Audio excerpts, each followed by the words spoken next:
Yo, what's up everyone again? So check this out. I had a different topic today, but inspiration hits out of nowhere, so we're calling it audible. I'm gonna switch it up. I dropped my first video a couple days ago, and I'm like, you know what? No one's gonna watch this. But surprisingly, a few people watched it on YouTube, some people watched it on Facebook, Instagram, and I got some good responses. They're like, yo, that's cool. That's cool, we'll watch it, we're intrigued. So then one person on YouTube was like, thumbs down. And I'm like, I just literally put this video up, I'm already getting a thumbs down, man. So my first thing is like, a bunch of haters, right? But then I kind of switched my mindset around. I'm like, I'm actually gonna make a video about this, right? So I hit him up and I said, hey, what was it about the video that made you give me a thumbs down? And he said, oh, it's because your video was blown out and your audio kind of sucks. I'm like, all right, cool. Rather than getting mad, I kind of checked my ego and I was like, he's probably right. I went back and looked at it and it was kind of blown out. Audio kind of sucks. So today I was like, let me move this around a little bit, see if I can make it better and see if it works, just kind of improving the content. So today I want to talk about criticism and critiquing and how to take it. And if you're in the design community or in design school or have been through design school, you know what this is all about. It's nothing new. For you young kids out there that are going to design school, buckle in because this is a real thing, right? In the industry, you have to learn how to give and take criticism. So I'm going to break it up into two pieces, right? Is first giving criticism and then taking criticism, okay? So me as an art director right now, there's times where I have to actually critique people, right? Critique designers, critique people making content. And rather than me right now going and saying, hey, I hate your work, okay? I hate this, I hate that, I don't like this, it's not working, right? I've learned to be more specific about it, So if there's something I don't like about it, it's not that I don't like it, it's not working about it.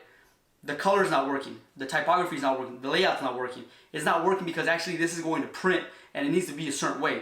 I make sure that the designer knows that, right?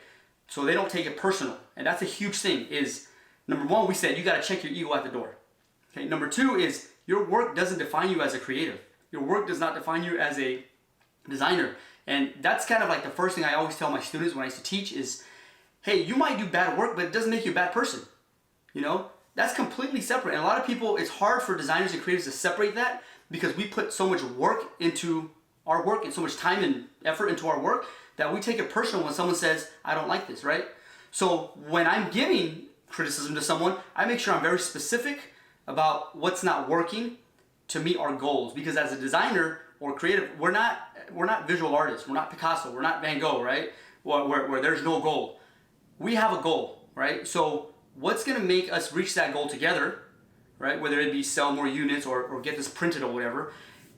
And it's my job to be very specific on what's going to get us there, right? Hey, this type doesn't work because our audience won't be able to see this. Or this color, it doesn't work because it's going to print and it's not going to turn out like this. So we need to tweak this a little bit, right?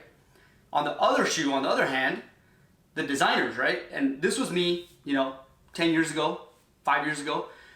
A client comes to me and says, hey, this really doesn't, we like it, but it needs to pop more. And I'm like, oh yeah, cool, let's make it pop more. And I used to go back and I'm like, what the hell is pop?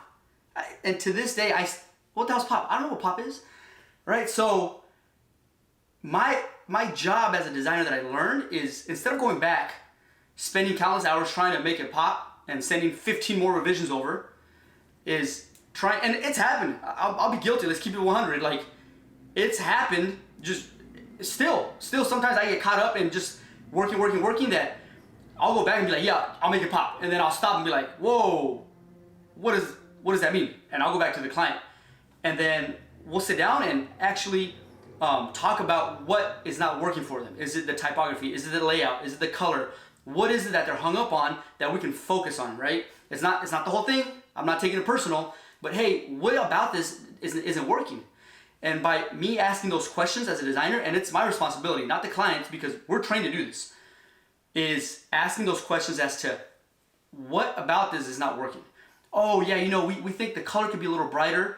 Okay, cool, now we narrowed it to the color's not working, the layout's not working, the language isn't working as well. Cool, now instead of going and playing in the dark, shooting in the dark, our target's a little smaller, we've set parameters, and we know what to tackle and how to fix things, right?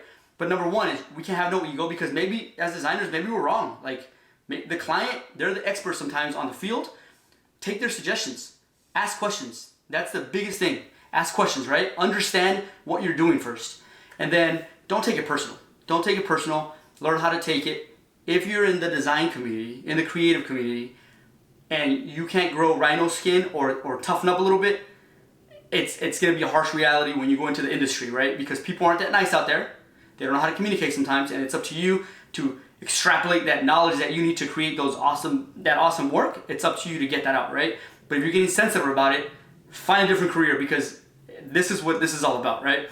So I wanted to make this little video because, like I said, I've learned that criticizing and taking critique is a very harsh reality in this industry, and it actually takes skill to learn how to take it and give it, you know? So I appreciate the person that gave me a thumbs down for giving me this idea and actually trying to make this a little better. All right, I appreciate you guys for actually logging in and watching these little short videos. I think it's cool.